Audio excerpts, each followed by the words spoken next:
Әнге әуес күйге құмар балажаны сұлу өмірге ғашық болып өсет дейді. Сол өмірге, өнерге ғашық, жаны сұлу, өзде сұлу. Бүгінгі кештің иесі Еркежан Жанат қызын қарсы алыңыздар ағайын. Ұстазы Қалбибі апайының әні Атамекен толғауы сіздер үшін.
Халқына еркелеген Еркежанға қошеметтеріңіз ардақты ағайын.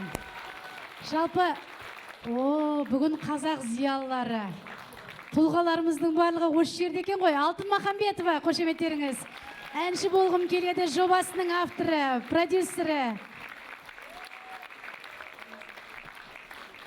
Алтындай жарқыраған Алтын апай мінеке Еркежан қызымызды құттықтап жатыр, қошеметтеріңіз.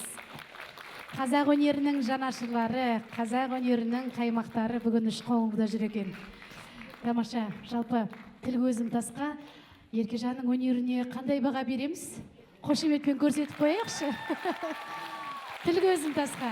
Мінекей, көп мега жұлдыздардың кештерін жүргізіп жүрмін, бұндай гүлдер бола бермейді. Қандай бақыттысың, қандай қошемет.